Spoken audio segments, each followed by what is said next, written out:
कि भारत के संविधान में ऐसी कहीं से भी उल्लेख नहीं है। हाँ, आप किसी धर्म को मानते हैं, किसी मजहब को मानते हैं तो ठीक है, आप मानिए, लेकिन किसी पर थोपिए नहीं। अब आप कैसे इसको हिंदू धर्म बना दीजिएगा, जहाँ सिख है, बौद्ध है, जैन है, ईसाई है, तमाम धर्म के मानने वाले लोग हैं और सबों के संघर्ष के बाद ही यह देश आज़ाद हुआ है। सबों ने अपनी कुर्बानियाँ दी है इस देश की आज़ादी के लिए। आखिर इस देश का बंटवारा क्यों हुआ? यानी आप कहना चाह रहे हैं कि बागेश्वर बाबा धर्म के आड़ में राजनीति कर रहे हैं? हाँ, निश्चित रूप से बागेश्वर बाबा जो है धर्म के नाम पर राजनीति कर रहे हैं और वे स्पष्ट कह रहे हैं। वे तो अगर उन पर तो भारतीय संविधान की धारा के तहत उन पर जो है मुकदमा चलना चाहिए कि वे खुले मन से इस देश को हिंदू राष्ट्र बनाना चाह रहे हैं, जबकि ये तो आरएसएस का प्रायोजित कार्यक्रम है। ये आरएसएस का प्रायोजित कार्यक्रम है और वह धन इसके पीछे लगाता है। बागेश्वर बाबा आरएसएस का घटक है। भले लोग को दिखाई नहीं दे, लोग यहाँ के उनके पास उतनी सोचन शक्ति नहीं है, इसलिए अंधविश्वास में लोग को रखा जाता है, शिक्षा से दूर रखा जाता है। कभी बाबा ने शिक्षा पर, कभी स्वास्थ्य पर ऐसी बात की है? किसी भी धीरेन्द्र शास्त्री जो चमत्कार करते हैं, उस चमत्कार के तहत अपने बिजनेस को बढ़ाने के लिए उनसे पर्ची निकलवाने क्यों नहीं गए? ये धीरेन्द्र शास्त्री जो हैं, वे जो कर रहे हैं, लोगों को बरगला रहे हैं, ये पूर्ण रूप से ये एक वैज्ञानिक तरीका है जिसको हमारे देश की एक जानी मानी हस्ती महिला है सुहानी शाह, जो वो कर रहे हैं उसको वो माइंड रीडर कहा जाता है। लोगों के दिमाग को पढ़ने की एक कला है।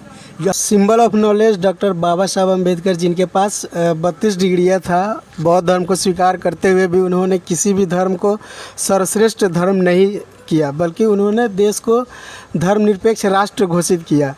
इसके बावजूद भी कुछ लोग देश को धर्म से संबोधित करना चाहते हैं, यानी कि हिंदू राष्ट्र बनाना चाहते हैं। इसके ऊपर बागेश्वर बाबा ने बहुत जगह पे घूम कर डिबेट किया और प्रचार भी करते हैं। इसमें आपका क्या कहना है? सबसे पहले आपके चैनल को बहुत बहुत धन्यवाद। सभी श्रोताओं को पब्लिक ऑफ इंडिया चैनल के माध्यम से नमो बुद्धाय जय भीम करता हूँ। देखिए, भारत का संविधान धर्मनिरपेक्ष संविधान है और भारत के संविधान के जो मूल भावना है उसका प्रलंबन है, जिसको हम भारत की आत्मा कहते हैं। उस आत्मा के तहत जो लिखा गया उसमें भारत एक धर्मनिरपेक्ष राष्ट्र है। इसमें सभी धर्मों के लोग को अपनी अवसर की समानता, अपनी अभिव्यक्ति की आज़ादी, सभी अपने धर्म की उपासना की आज़ादी उसमें दिया गया है। आप धर्म मान सकते हैं लेकिन किसी पर ज़बरदस्ती थोप नहीं सकते। हाँ, उसी है कि आप किसी भी धर्म को माने लेकिन उसे अपने घर तक सीमित रखें। जब बाहर निकले तो आपके अंदर से राष्ट्र प्रेम का जज्बा हो, तब जाकर के भारत एक समृद्ध सशक्त राष्ट्र बन सकता है। जैसे हम बाहर में निकल करके और अपने अपने धर्म की दुहाई देने लगेंगे और उसको लेकर के ज़बरदस्ती किसी को मनवाने की बात करने लगेंगे तो वहाँ पर फिर जो है देश विखंडन के तरफ जो है जाने लगेगा। यानी आप कहना चाह रहे हैं कि बागेश्वर बाबा धर्म के आड़ में राजनीति कर रहे हैं? हाँ, निश्चित रूप से बागेश्वर बाबा जो है धर्म के नाम पर राजनीति कर रहे हैं और वे स्पष्ट कह रहे हैं। वे तो अगर उन पर तो भारतीय संविधान की धारा के तहत उन पर जो है मुकदमा चलना चाहिए कि वे खुले मन से इस देश को हिंदू राष्ट्र बनाना चाह रहे हैं, जब भारत के संविधान में ऐसी कहीं से भी उल्लेख नहीं है। हाँ, आप किसी धर्म को मानते हैं, किसी मजहब को मानते हैं तो ठीक है, आप मानिए, लेकिन किसी पर थोपिए नहीं।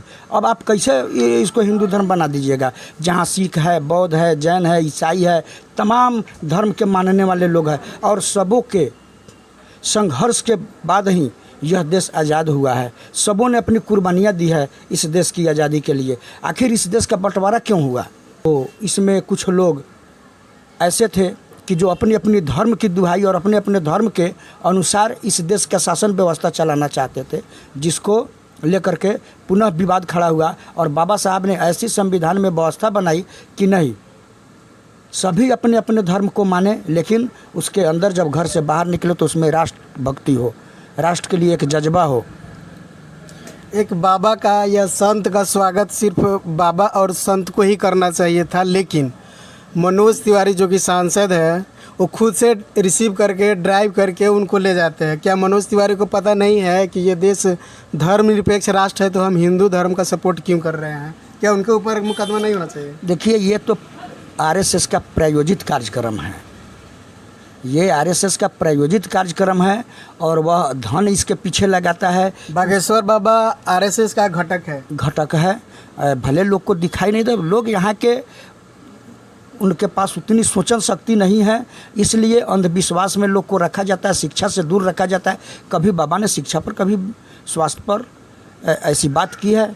किसी भी हॉस्पिटल या किसी भी स्कूल में विजिट नहीं किए होंगे कि कहीं पे दवा मिल रहा है कि नहीं मिल रहा है? निश्चित रूप से। तो वे ये सब मुहिम के लिए वो लोग नहीं लड़ते हैं। जब किसी महिला का बलात्कार होता है पिछड़े समाज से, तो देखिएगा कोई मीडिया वाले, कोई चैनल वाला नहीं आएगा, लेकिन इन लोगों के साथ अगर कुछ होता है तो पूरा रो रो करके जो है वो लोग छाती पीट पीट करके चिल्लाते हैं।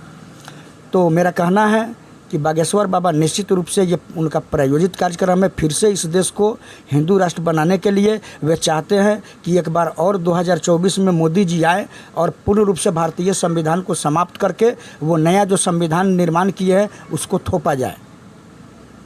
तो क्या मतलब बहुत सारे धर्म के लोग भारत में रहते हैं, वो लोग थोड़े हिंदू राष्ट्र बनने देंगे? आप बनने दीजिएगा?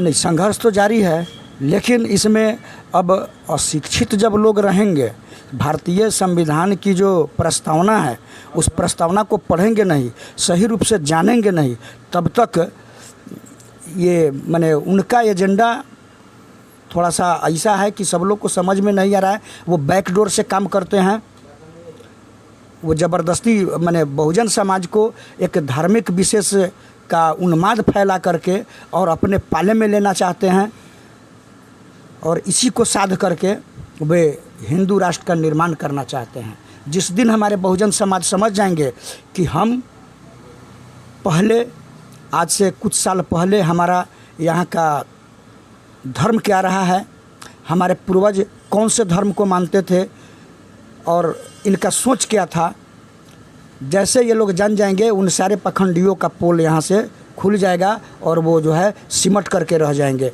वो तो अल्पसंख्यक है और वोट लेने के लिए हिंदू राष्ट्र चिल्लाते रहते हैं। हिंदू राष्ट्र एक मुद्दा हो गया वोट लेने का।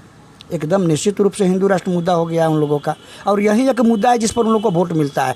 कभी पिछड़े समाज के लिए बताइए, सर्विस के लिए कभी बात किया हो? बेरोजगारी है, लड़कों को कैसे पढ़ेंगे, कैसे उनका कॉपी किताब कम पैसे में उपलब्ध कराएंगे? आज इतना महंगा शिक्षा हो गया कि अब आम आदमी अपने बच्चे को शिक्षा देने के में जो है बहुत उनको परेशानी हो रही है, और आने वाले समय में तो ये सारी समाप्त ही होने वाली है शिक्षा व्यवस्था। ये लोग ऐसा कर देंगे कि बड़े लोग का ही बच्चा पढ़ेगा, छोटे लोग का बच्चा नहीं पढ़ पाएगा, और ये लोग जो है धर्म की राजनीति पर अपना रोटी सेकते रहेंगे। चलिए ठीक है। धीरेन्द्र शास्त्री जो चमत्कार करते हैं, उस चमत्कार के तहत अपने बिजनेस को बढ़ाने के लिए उनसे पर्ची निकलवाने क्यों नहीं गए? ये धीरेन्द्र शास्त्री जो हैं वे जो कर रहे हैं, लोगों को बरगला रहे हैं, ये पूर्ण रूप से एक वैज्ञानिक तरीका है जिसको हमारे देश की एक जानी मानी हस्ती महिला है सुहानी शाह, जो वो कर रहे हैं उसको वो माइंड रीडर कहा जाता है। लोग के दिमाग को पढ़ने की एक कला है, यह विज्ञान है, और उस विज्ञान के तहत वो भी पढ़ते हैं और इसको लोग के बीच रखते हैं। तो लोग तो ना समझदार है, इस चीज़ को समझ नहीं रहा है।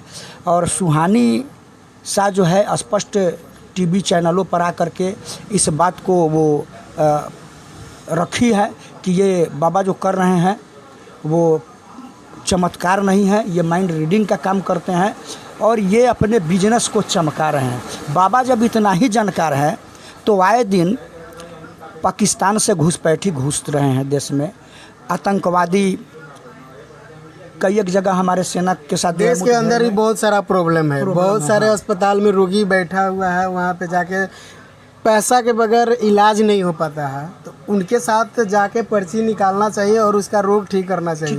ये तो स्पष्ट रूप से दिख रहा है कि वो चमत्कार नहीं, ढोंग है। निश्चित रूप से। तो इसलिए ये चमत्कार नहीं है, ये पूर्ण रूप से विज्ञान है, कला है। इस कला को जब तक हमारे लोग पढ़ेंगे नहीं तब तक समझेंगे नहीं। इसलिए पढ़ना और जानना, क्योंकि बुद्ध कहे हैं पहले जानो छानो तब मानो। ये उनका जो सिद्धांत है, इस सिद्धांत को अगर लोग फॉलो करें, क्योंकि वो कहे हैं कि बहुत सारे लोग कहते हैं इसलिए उस बात को मत मानो। बहुत मोटे मोटे ग्रंथों में लिखी गई है, इस बात को तुम मत मानो। बहुत बड़े विद्वान कह रहे हैं, चाहे बहुत बड़े लोग कह रहे हैं, इस बात को तुम मत मानो। उस बात को तब मानो जब उससे तुम्हारा हित सधता हो, उससे तुम्हारा कल्याण होता हो, उस बात में कुछ सच्चाई तुमको दिखती हो, तब जाकर के उसको मानो, अन्यथा मत मानो इस चीज़ को। तो यहाँ पर तो इनकी सारी जो है पाखंड की जो है पोल पट्टी खुल जा रही है। बहुत सारे लोग हिंदू धर्म के माध्यम से उनका सपोर्ट कर रहे हैं, लेकिन आप कैसे विरोध कर रहे हैं? कैसे नहीं करेंगे? जब वे इतने चमत्कारी हैं तो उनको बताना चाहिए ना। देश में बेरोजगारी है, आए दिन सेना पर अटैक हो रहा है, बहुत सारी समस्याएं हैं। उस समस्या को पहले ही क्यों नहीं कह देते कि ये समस्या देश के सामने आने वाली है। उनके भाई के साथ भी कांड हुआ और कैसी भी हो रहा है, तो वो संविधान को बोल रहा है कि संविधान में मेरा भरोसा है, जो संविधान डिसीजन करेगा उसको हम मानेंगे। तो भारतीय संविधान में तो ये सब का कहीं से गुंजाइश नहीं है, कहीं से भी पाखंड का गुंजाइश नहीं है, जादू टोना टोटका का कहीं से गुंजाइश नहीं है। फिर भी वो संविधान को मानते कहाँ हैं? वे लोग तो केवल एक छलावा है, छल करते हैं, छल कपट के माध्यम से लोग को बरगलाते हैं और वे देश की हुकूमत अपने हाथों में रखना चाहते हैं। आपसे बात करके बहुत अच्छा लगा। कैमरामैन SKB सिकंदर बिहारी और पब्लिक ऑफ इंडिया ऑफिशियल की तरफ से आप सभी को बहुत बहुत धन्यवाद।